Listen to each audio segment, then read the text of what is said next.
Hi friends, मैं हूं आपका दोस्त सलामत अली खान और आपका स्वागत है आपके अपने यूट्यूब चैनल पर। हम डिस्कस कर रहे थे मॉडल ऑक्सिलरी को और आज इस वॉल्यूम में हम डिस्कस करने जा रहे हैं डेयर और नीड के यूज़ को। ध्यान रखिएगा, ये दोनों ही सेमी मॉडल है और इनका मोस्टली यूज नेगेटिव सेंटेंस में ही किया जाता है।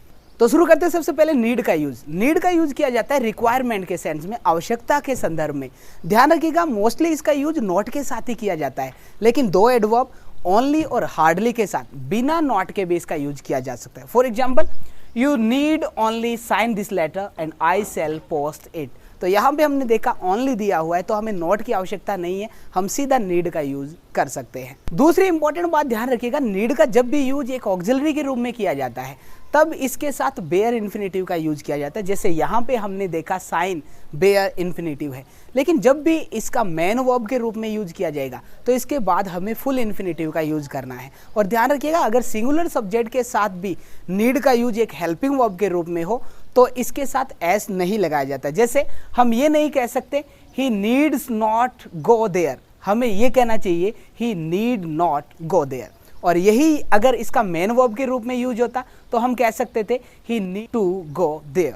तो इस बात का भी ध्यान रखिएगा कि नीड का यूज अगर ऑक्सिलरी के रूप में किया जाए तो इसके साथ बेयर इन्फिनेटिव आती है, और अगर इसका यूज एक मेन वर्ब के रूप में किया जाए तो इसके साथ हमें फुल इन्फिनेटिव का यूज करना होता है। जैसे एक एग्जाम्पल और देखिए, यू नीड नॉट पे the fee, your brother has already paid it, कि तुम्हें फी पे करने की आवश्यकता नहीं है, तुम्हारे भाई ने इसे ऑलरेडी पे कर दिया है। तो आवश्यकता नहीं के संदर्भ में हमें यूज करना है नीड नॉट, और रिक्वायरमेंट यानी कि आवश्यकता के सेंस में हमें यूज करना होता है नीड का। तो ये हुई नीड के बारे में इंपॉर्टेंट जानकारी। याद रखिएगा, एग्जाम में मोस्टली नीड का यूज नहीं पूछा जाता है, आपको स्पेशली बेसिक जानकारी यही ध्यान में रखनी है कि नीड का यूज अगर एक मॉडल ऑक्सिलरी के रूप में किया जाता है तो इसके बाद बेयर इन्फिनेटिव आती है, और मॉडल ऑक्सिलरी के रूप में जब इसका यूज किया जाता है तो इसके साथ एस वगैरह नहीं जोड़ा जाता है। जैसे हम ये नहीं कह सकते ही नीड्स, हमें कहना चाहिए ही नीड। और अगर इसका यूज प्रिंसिपल वर्ब यानी कि मेन वर्ब के रूप में किया जाता है तो इसके बाद फुल इन्फिनेटिव का यूज किया जाता है। नेक्स्ट यूज है डेयर का। डेयर का यूज किया जाता है टू मैनेज करेज,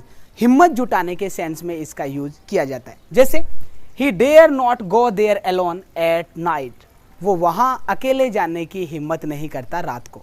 तो यहाँ पर एक हिम्मत जुटाने के सेंस में हमने डेयर का यूज किया है। सबसे इंपॉर्टेंट बात ध्यान में रखिएगा कि जब डेयर का यूज एक मेन वर्ब के रूप में किया जाता है और सेंटेंस का स्टार्ट एनीबडी, नोबडी और नो वन से हो तो हम इसके बाद फुल इन्फिनेटिव का यूज भी कर सकते हैं और बेयर इन्फिनेटिव का यूज भी कर सकते हैं। दोनों यूज से ही मानते हैं। जैसे nobody dared to enter the room और nobody dare enter the room, दोनों ही यूज यहाँ पर सही है, और डेयर का यूज यहाँ पे एक प्रिंसिपल वर्ब मेन वर्ब के रूप में यूज हुआ है। नेक्स्ट डेयर का यूज किया जाता है आई डेयर से इस फ्रेज के अंदर, जिसका सेंस होता है टू सपोज या टू एक्सेप्ट। किसी चीज का अनुमान लगाने के सेंस में या किसी चीज को एक्सेप्ट करने के सेंस में इसका यूज किया जाता है। और ध्यान रखिएगा, सिर्फ personal pronoun first person I का ही इसके साथ यूज किया जाता है, हम ये नहीं कह सकते ही डेयर से। तो आई डेयर से ही इस फ्रेज के अंदर ही इसका यूज किया जाएगा। जैसे I dare say you are right, इसका मतलब है I accept that you are right. दूसरा, I dare say there must be a cottage near the temple, तो यहाँ पर टू सपोज के सेंस में इसका यूज किया गया है। तो ये इंपॉर्टेंट जानकारियाँ हुई नीड और डेयर के बारे में। तो इस वॉल्यूम में फिलहाल इतना ही, मिलते हैं कल एक नई ऐसी ही इंफॉर्मेटिव वॉल्यूम के साथ। तब तक के लिए दीजिए इजाजत, शब्बा खैर।